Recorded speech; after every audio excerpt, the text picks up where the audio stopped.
ഇടുക്കി അടിമാലി ടൗണിൽ ദേശീയപാതയിൽ സ്ഥാപിച്ചിട്ടുള്ള ഇരുമ്പ് ഡിവൈഡറുകൾ അപകട സാധ്യത വർദ്ധിപ്പിക്കുന്നു. കാലപ്പഴക്കത്താൽ തുരുമ്പിച്ച് നിലം പതിക്കാറായ ഡിവൈഡറുകൾ നീക്കം ചെയ്യണമെന്ന ആവശ്യവും ശക്തമാകുന്നു.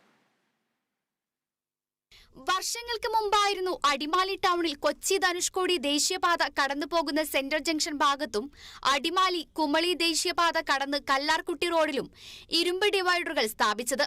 കാലപ്പഴക്കം ചെന്ന ഈ ഡിവൈഡറുകളാണ് അപകട സാധ്യത ഉയർത്തുന്നത്. ഇരുദിശകളിലേക്കും പോകുന്ന വാഹനങ്ങൾ വരി തെറ്റിച്ച് പോകാതിരിക്കാനായി കല്ലാർകുട്ടി റോഡിന് മധ്യഭാഗത്തുകൂടി ഒരടിയോളം ഉയരത്തിൽ കോൺക്രീറ്റ് ഡിവൈഡറുകൾ സ്ഥാപിച്ചിട്ടുണ്ട്. ഇതിന് മുകളിലാണ് ഇരുമ്പ് ഡിവൈഡർ ഉറപ്പിച്ചിട്ടുള്ളത്.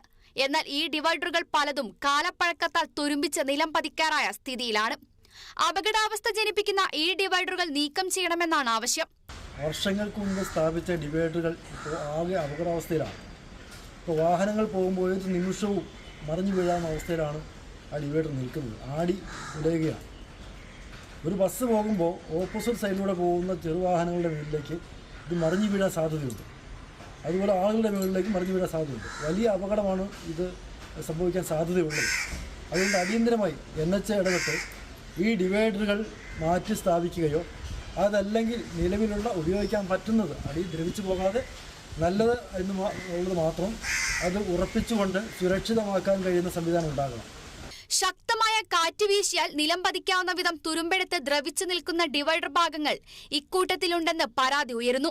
നാളുകൾക്ക് മുൻപ് ഈ വിധം ചില ഡിവൈഡറുകൾ മറിഞ്ഞ് വീഴുകയും ചെയ്തിരുന്നു. ഇരുചക്ര വാഹന യാത്രക്കാരുടെ ദേഹത്ത് അവ പതിച്ചാൽ അപകടത്തിന് വഴിയൊരുക്കും. കല്ലാർകുട്ടി റോഡിൽ സ്ഥാപിച്ചിരിക്കുന്ന ഡിവൈഡറുകളിൽ ചിലതു മാത്രമാണ് ഇപ്പോൾ അവശേഷിക്കുന്നത്.